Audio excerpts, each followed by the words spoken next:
José Ronaldo, tem alguma experiência que coloque justamente isso que nós discutimos agora?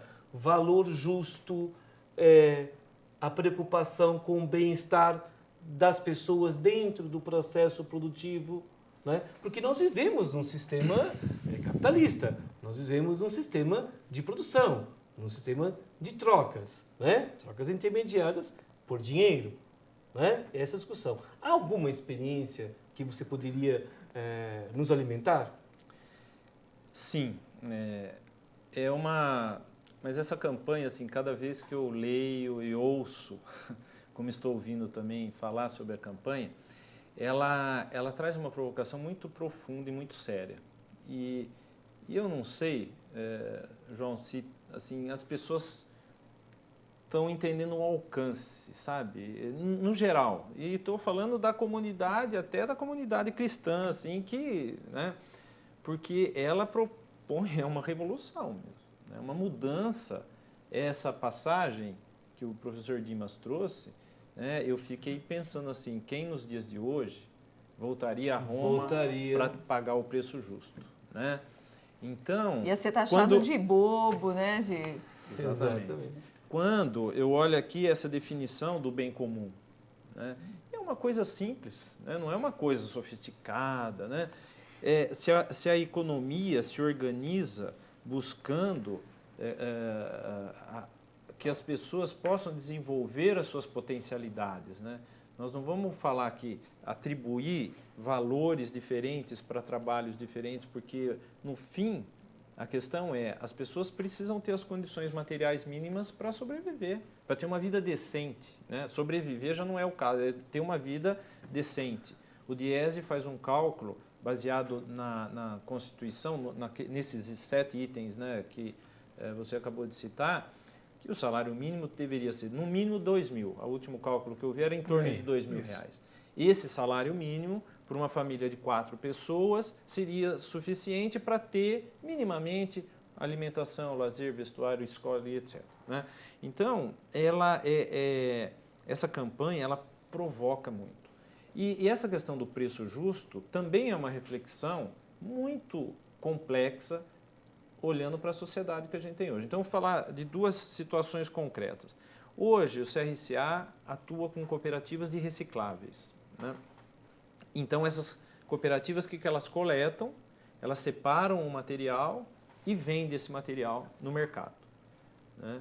Então, embora seja um ambiente da economia solidária, a negociação, a interlocução é feita com um ambiente de economia capitalista tradicional, né? Então, um exemplo claro do impacto dessa relação foi a crise no final de 2008. Os preços na ponta da cadeia despencaram, alguns produtos não tinham, o valor passou a ser 0, né? E isso veio na cadeia e se refletiu diretamente na remuneração dessas pessoas. Então, isso mostra esse preço justo, não sendo praticado lá na ponta, ele se refletiu e essas pessoas tiveram a renda diminuída e não podiam mais ter pelo menos a busca desse bem-estar, né? No Brasil, tem uma experiência que eu acho assim, que pode trazer para a gente essa situação do preço justo, que a Justa Trama, que é uma cadeia, uma rede de empreendimentos que produz o algodão no Nordeste, no Ceará. Depois esses fios são enviados para o interior de São Paulo, onde eles são manipulados e é feito o tecido. O tecido é enviado para o Rio Grande do Sul, onde tem também, tudo feito em sistema cooperativo, né, e sendo elos de uma mesma cadeia. Esse tecido é transformado em peças do vestuário, camisetas, roupas, eles têm lá toda uma coleção de peças. E a essas peças são agregadas biojoias que são produzidas no Acre. Então, nós temos uma ação em rede que tem uma dimensão nacional. E qual é o desafio dessa rede?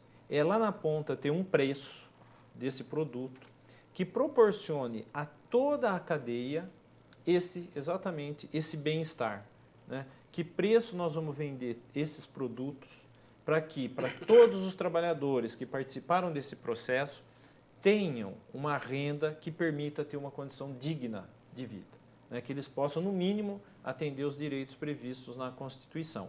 Aliás, se fala muito da gente ter, já que a campanha é provocativa, né? A gente fala que a lei tem que ser respeitada, não sei o que, mas a gente tem a maior lei do país, que é respeitada aceitosamente, né? E todas as instâncias, né, da sociedade aceitam isso. E uma última provocação também que me José, vem... deixa eu só perguntar uma coisa para eu entender. Depois e talvez o pessoal tenha a mesma dúvida.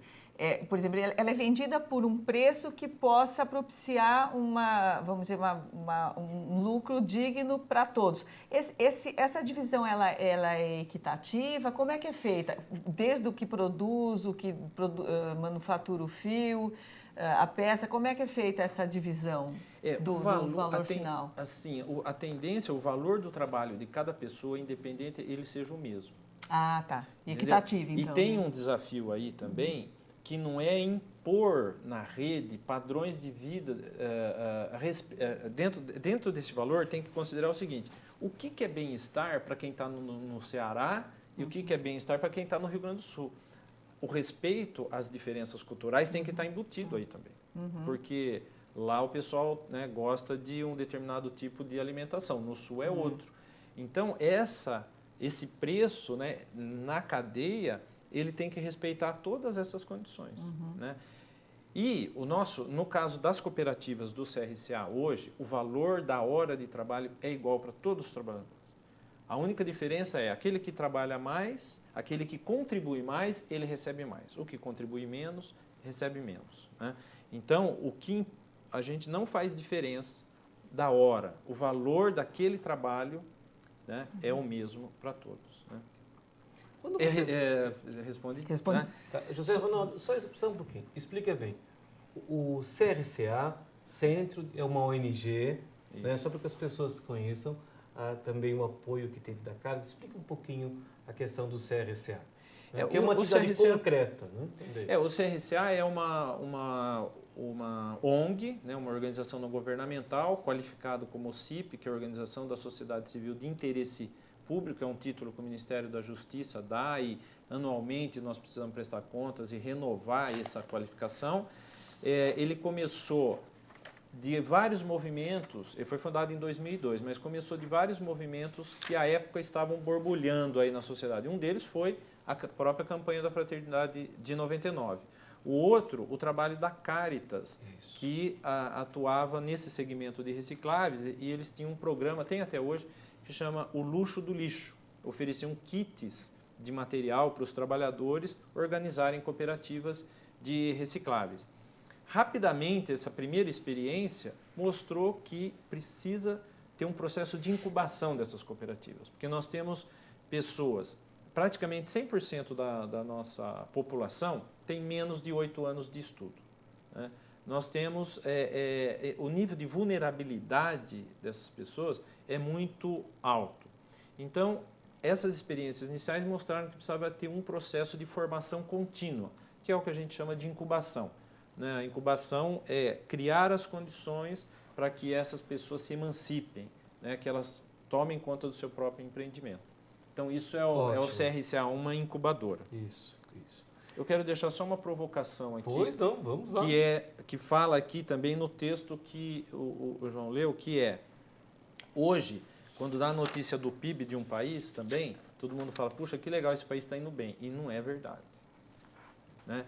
Então, aqui está dizendo lá, o Pio XII já afirmava que a riqueza de uma nação não deveria se medir por critérios quantitativos. E hoje o PIB é uma referência, esse país está indo bem, esse país não está indo bem, né? O outro que o PIB... Mas será que essa é a medida que nós deveríamos usar para ver se o nosso país está ou não indo bem? E existe na academia, inclusive já, discussões a respeito disso, que não deveria ser o PIB, né?